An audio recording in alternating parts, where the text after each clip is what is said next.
हाँ जी बच्चों, कैसे हो? हम बढ़िया हैं सर, आप कैसे हो? मैं भी ठीक हूँ बच्चों। तो आज प्यारे बच्चों हम पढ़ने जा रहे हैं कोल यानी कोयले के बारे में।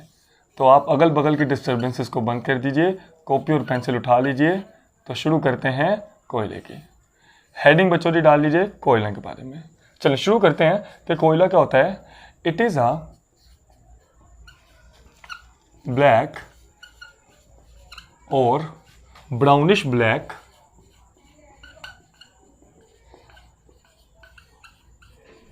hard rock which can be burnt as solid fossil fuel। तो प्यारे बच्चों ये कोयले की डेफिनेशन है। पहले मैं इसके बारे में बाद में समझाता हूँ, पहले हम बात करते हैं कोयला किस तरह से बनता है। तो देखिए फर्स्ट कर लीजिए प्यारे बच्चों, एक हमारे पास दरख्त था, ये वो दरख्त था, है ना। अब ये दरख्त अपनी ज़िंदगी जी रहा था, मस्त एंजॉय कर रहा था। तो अब ये क्या हो गया, वक्त के साथ साथ ये बूढ़ा हो गया, ओल्ड ट्री बन गया। यानी अब ये प्यारे बच्चों वक्त के साथ साथ कुछ साल गुजर गए, कुछ 100 साल गुजर गए, जितनी भी इसकी एज थी। अब ये क्या बन गया, पुराना दरख्त। अब इसके पत्ते वगैरह सब झड़ गए। अब क्या हुआ, अब प्यारे बच्चों अगल बगल हवा चलना शुरू हुई, हवाएं वगैरह आई, आंधियां वगैरह आई, और ये दरख्त जो था ये नीचे गिर गया। वाह, अब ये तो दरख्त प्यारे बच्चों नीचे गिर गया, है ना। अब ये दरख्त नीचे गिर चुका है। अब क्या होगा भाई, हम आपसे सवाल करते हैं, अगर हम यहाँ पे अपना मार्कर छोड़ के चले जाएं तो 1-2 दिन बाद आप देखोगे इस मार्कर के ऊपर खूब ढेर सारी मिट्टी पड़ी हुई है। अब ये मिट्टी कहाँ से आ रही है? तो प्यारे बच्चों जितनी भी हवाएं चलती हैं वो अपने साथ मिट्टी को लेकर आती हैं, तो वो ऐसा ऐसा मिट्टी पड़ती रहेगी, पड़ती रहेगी। इसी तरह इस दरख्त के ऊपर भी प्यारे बच्चों क्या पड़ती जा रही, मिट्टी पड़ती जा रही, पड़ती जा रही, पड़ती जा रही, पड़ती जा रही।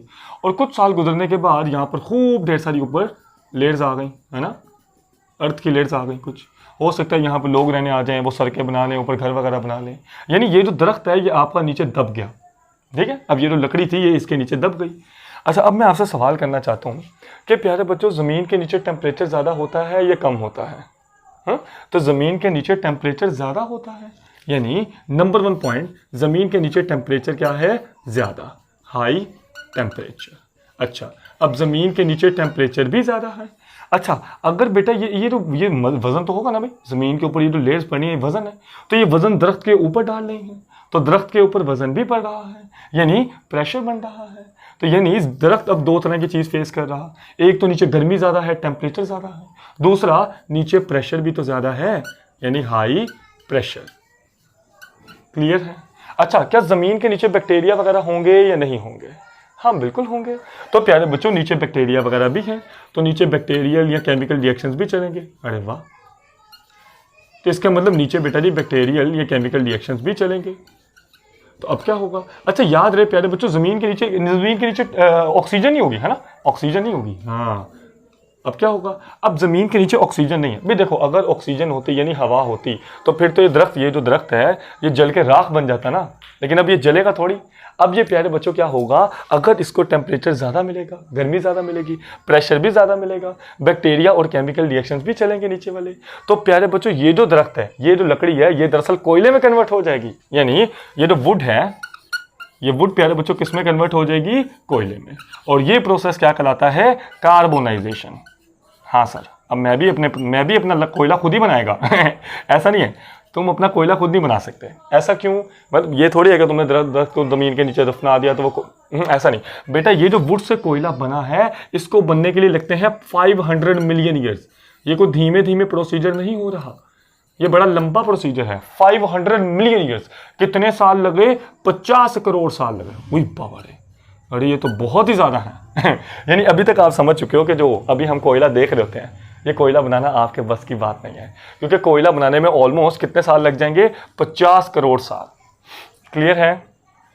क्लियर है? तो कोयला क्या है, ये ब्लैक कलर का भी हो सकता है, ये इसमें हल्का सा ब्राउन शेड भी आ सकता है, हार्ड है, सख्त होता है, रॉक है, पत्थर जैसा फील होता है, और इसको हम जला सकते हैं सॉलिड फ्यूसल फ्यूल के तौर पे। क्लियर है? फॉसिल फ्यूल्स क्या होते हैं, जिनको हम जलाते हैं, फ्यूल क्या होता है, जिनको हम जलाते हैं और हीट एनर्जी निकल जाती है। फॉसिल फ्यूल सॉलिड भी हो सकते हैं, लिक्विड भी हो सकते हैं, गैस भी हो सकती हैं। लिक्विड मतलब पेट्रोलियम, गैस मतलब नेचुरल गैस, सुई गैस, मीथेन वगैरह, ये सब चीज़ें। क्लियर है? मिटा दें, चलिए मिटा देते हैं। अच्छा, अभी हम बात करते हैं कि कोयले की कितनी टाइप्स होती हैं, कोयले की टाइप्स कितनी है, टाइप्स के बारे में बात कर लेते हैं। तो प्यारे बच्चों, जो कोयले की टाइप्स हैं वो होंगी 4, ठीक है। नंबर 1 प्यारे बच्चों होती है पीट। अब होगा क्या, अब देखें, ये जो लकड़ी है वुड, ये प्यारे बच्चों कन्वर्ट होगी पीट में, लेकिन किस तरह से, इसके अंदर होंगे कुछ बैक्टीरियल, कुछ केमिकल रिएक्शंस होंगे। अरे वाह, कुछ बैक्टीरियल और केमिकल रिएक्शंस होंगे। उन रिएक्शंस के नतीजे में जो लकड़ी है वो पीट में बन जाएगी, है। अच्छा, क्या पीट कोयला है? नहीं, कोयले जैसा है, कोयला नहीं है। फिर से, क्या ये कोयला है? नहीं, कोयले जैसा है। कई बुक्स इसको कोयला मानती हैं, कई से कोयला नहीं मानती हैं, लेकिन हम ये चाहेंगे आप बस इसको कोयला मान ही लो। अच्छा, इसके अंदर कितने % कार्बन होता है? इसके अंदर कार्बन होता है 60% कार्बन।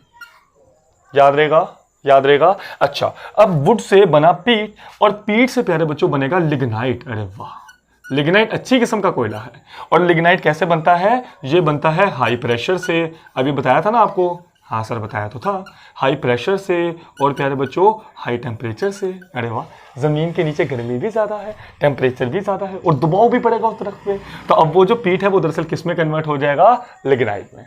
क्लियर है। अच्छा, अब क्या हुआ, लिग्नाइट से प्यारे बच्चों अगला जो स्टेज आएगी वो है कि बिटुमिनस की, बिटुमिनस की। अच्छा, और अब ये किस नतीजे में बनेगा? ये बनता है प्यारे बच्चों ड्यू टू हाई प्रेशर, और बिटुमिनस प्यारे बच्चों कन्वर्ट हो जाता है एंथ्रासाइट में। और एंथ्रासाइट भी क्यों बनता है? Due to high pressure. और हम ये चाहेंगे कि आप इनको लाजमी याद रखें। कैसे? देखें, वुड से पीट बनना है बैक्टीरियल और केमिकल रिएक्शंस की वजह से, एमसीक्यूज आ सकते हैं। पीट से लिग्नाइट बनना है तो प्रेशर भी ज़्यादा होना चाहिए, टेम्परेचर भी ज़्यादा होना चाहिए, दोनों चीज़ें लगेंगी। अच्छा, लिग्नाइट से बिटुमिनस में जाना है तो अब सिर्फ प्रेशर। अच्छा, बिटुमिनस से एंथ्रासाइट में जाना है तो प्यारे बच्चों सिर्फ प्रेशर। याद रहेगा, याद रहेगा। इसकी नेमिंग कर देते हैं, इसके नंबर 1 कह दो, इसको नंबर 2 कह दो, इसको नंबर 3 कह दो, इसको नंबर 4 कह दो। तो कोयला कितनी तरह का होता है? 4 तरह का, पीट, लिग्नाइट, बिटुमिनस, एंथ्रासाइट। पीट, लिग्नाइट, बिटुमिनस, एंथ्रासाइट। क्लियर है। अच्छा, इसके अंदर कितना कार्बन है? 60% कार्बन। और इसके अंदर प्यारे बच्चों कितना कार्बन है? 70% कार्बन। और इसके अंदर 80% कार्बन, और इसके अंदर 90% कार्बन। क्लियर है। कई बच्चे सोच रहे हैं सर मैं बड़ा होकर 100% कार्बन वाला कोयला बनाएगा। क्लियर है। कोयला बनाना बच्चों का खेल थोड़े ना, 500 मिलियन साल लगते हैं, 50 करोड़ साल लगते हैं। और ये जो प्रोसीजर जो आप समझ लो धीमे धीमे हो रहा, ये धीमे धीमे नहीं है, ये 50 करोड़ साल में हो रहा। क्लियर है। अच्छा, ये पीट कहाँ पर यूज़ हो रहा? प्यारे बच्चों, इसको दरअसल इलेक्ट्रिसिटी पैदा करने के लिए भी यूज़ किया जाता है। हाँ, इलेक्ट्रिसिटी पैदा करने के लिए यूज़ भी किया जाता है। ये किधर यूज़ किया जाता है? ये भी इलेक्ट्रिसिटी वगैरह में यूज़ किया जाता है, फैक्ट्रीज वगैरह भी इसको यूज़ कर लेते हैं। बिटुमिनस सबसे प्यारा, और ये हाउस होल्ड में यूज़ किया जाता है, यानी घरों में, हाउस होल्ड के लिए। और ये कहाँ पर? ये बड़ी बड़ी जो इंडस्ट्रीज होती हैं, एंथ्रासाइट, उनको यूज़ करती हैं। हाँ? अच्छा, ये पीट है क्या? It is a inferior type of कोयल। इन्फीरियर समझ दो, घटिया किस्म का। इन्फीरियर टाइप ऑफ कोल, यानी घटिया किस्म का कोयला। अगर आप इसे फील करके देखो ना तो आपको ऐसा लग रहा होगा जैसे आपने लकड़ी पड़ी है, ऐसी लकड़ी जो थोड़ी थोड़ी काली नजर आ रही होगी आपको। हाँ, ये कोयला फील ही नहीं होता, घटिया किस्म का कोयला। और एंथ्रासाइट सबसे ब्यूटीफुल कोयला, और इसका नाम होता है सुपीरियर टाइप ऑफ कोल, यानी सबसे प्यारा कोयला, सबसे सुंदर कोयला यही होता है एंथ्रासाइट। क्लियर है। ये सबसे घटिया कोयला है, और ये प्यारे बच्चों सबसे अच्छा कोयला है। हाँ? अच्छा, ये कैसा होगा? ये होगा सॉफ्ट, ये होगा सॉफ्ट। अच्छा, ये कैसा होगा? Hard, very hard and shiny, चमकने वाला भी होगा और सख्त भी होगा। ये कैसा होगा? ये होगा हार्ड, और ये बस ठीक है, दरमियान में एग्जिस्ट करता है, हल्का फुल्का सॉफ्ट, हल्का फुल्का हार्ड। याद रहेगा, ये सॉफ्ट होगा, नरम कोयला है, ये थोड़ा सा सख्त हो जाएगा, ये उससे भी ज़्यादा सख्त हो जाएगा, और ये सबसे ज़्यादा सख्त और चमकदार भी है। क्लियर है। आसान लग रहा है। तो कोयले की कितनी किस्में होती हैं? 4, पीट, लिग्नाइट, बिटुमिनस, एंथ्रासाइट। मिटा दें, इस बार पूरा मिटाएंगे, मिटा दें। चलो ओके, मिटा देते हैं। हाँ, अभी लास्ट में पढ़ेंगे कि कोयले की डिस्ट्रक्टिव डिस्टिलेशन क्या होती है। वही बाबा रे, डिस्ट्रक्टिव डिस्टिलेशन क्या चीज़ है सर? हमको पढ़ना है, हमको पढ़ना है। हाँ, पढ़ा रहे हैं, पढ़ा रहे हैं। डिस्ट्रक्टिव डिस्टिलेशन बहुत कमाल चीज़ है। So what is destructive distillation? The heating of coal या द हीटिंग ऑफ सब्सटेंस, जो भी लिखना लो लिख लो। The heating of coal in the absence of air is called destructive distillation. बहुत इंपॉर्टेंट डेफिनेशन है, बहुत इंपॉर्टेंट, काफ़ी दफ़ा क्वेश्चंस में आती है। डिस्ट्रक्टिव डिस्टिलेशन अब ये किस तरह से होती है, आइए बात करते हैं। अच्छा, हम एक काम करेंगे, डब्बा लेंगे, डब्बे के अंदर कोयले को डालेंगे और उसमें से सारी हवा को बाहर निकाल लोगे और फिर उसको मस्त गर्म करोगे, फिर देखते हैं कुछ ना कुछ होगा, और जो भी होगा वो भी हम बात कर लेते हैं। क्लियर है? तो क्या रखना है? Absence of air. अरे समझो बात को, अगर वहां पर हवा होगी तो कंबस्टन शुरू हो जाएगी भाई, कोयला जलना शुरू हो जाएगा और वो राख में कन्वर्ट हो जाएगा, एशेस बन जाएंगे, जो कि हम नहीं चाहते हैं। तो मैं एक काम करता हूँ, मैं यहाँ पर लेता हूँ एक टेस्ट ट्यूब, ये रही, थोड़ी सी बड़ी बना देते हैं। यहाँ पर ली एक टेस्ट ट्यूब और इस टेस्ट ट्यूब में प्यारे बच्चों ये मैंने डाल दिया कोयला, ये है कोल यानी कोयला, याद रहेगा। अच्छा, उसके बाद प्यारे बच्चों मैंने इसके ऊपर लगा दिया कॉर्क। कॉर्क क्यों लगाया? ताकि हवा अंदर एंटर ना हो सके। और फिर प्यारे बच्चों मैंने इसको मिला दिया एक दूसरी टेस्ट ट्यूब से, तो यहाँ पर है वो दूसरी टेस्ट ट्यूब, चले।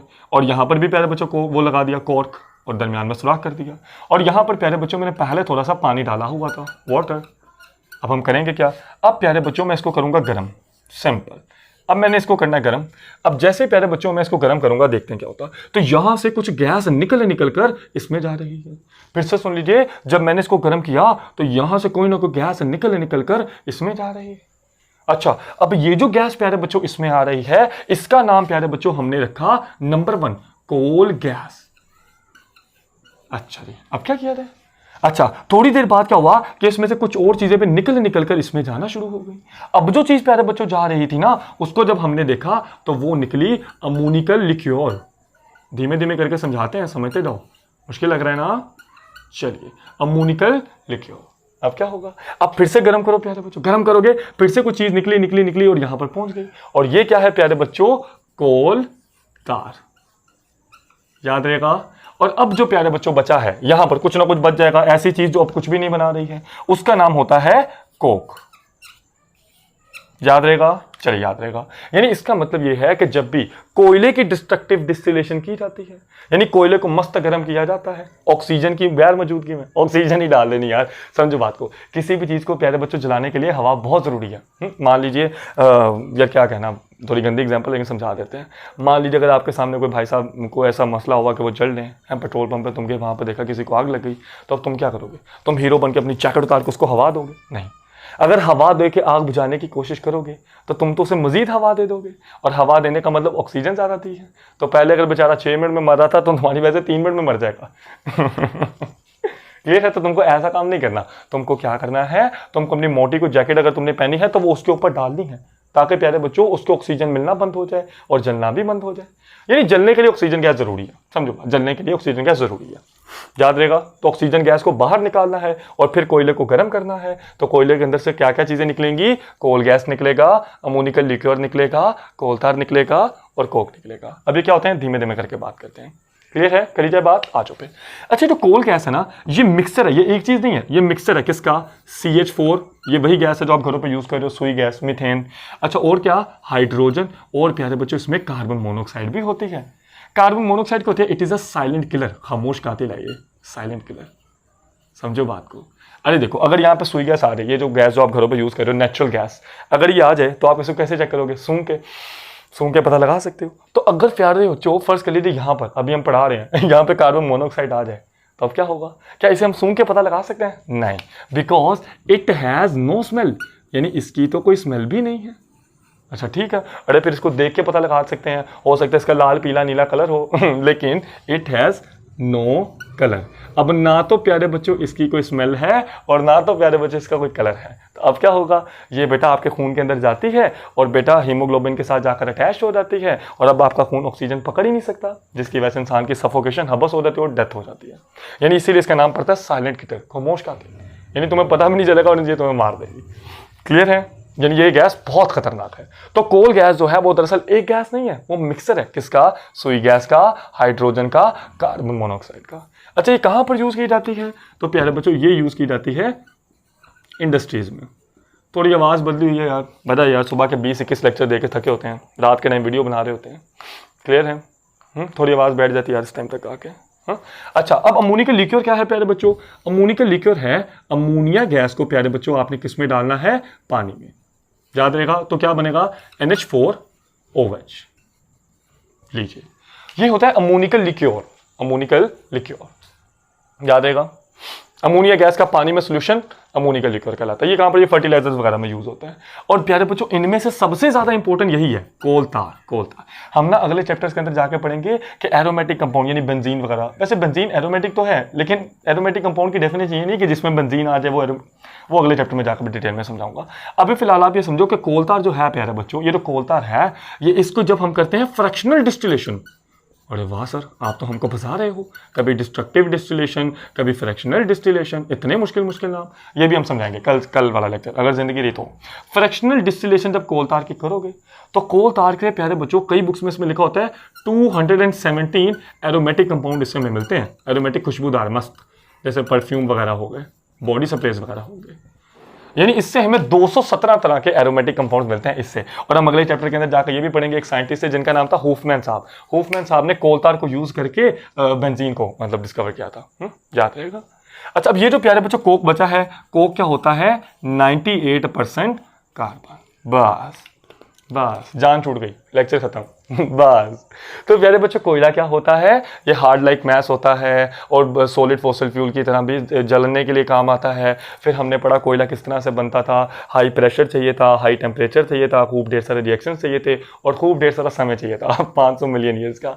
और फिर प्यारे बच्चों हमने पढ़ा कि जब हम कोयले की डिस्ट्रक्टिव डिस्टिलेशन करते हैं तो वो क्या क्या बनाता है, कोल गैस बनाता है, अमोनिया लिक्विड बनाता है, कोल तार बनाता है और लास्ट में कोक बनाता है। और फिर हमने ये भी पढ़ा कि कोयला कितनी तरह का होता है, 4 तरह का, पीट, लिग्नाइट, बिटुमिनियस, एंथ्रासाइट। सबसे अच्छा कोयला एंथ्रासाइट, सबसे बुरा कोयला पीट। क्लियर है। चलिए आप लोग पढ़ते रहिए, अपना बहुत ख्याल रखिए और मैं मिलता हूं आपसे अगली वीडियो में। Bye bye.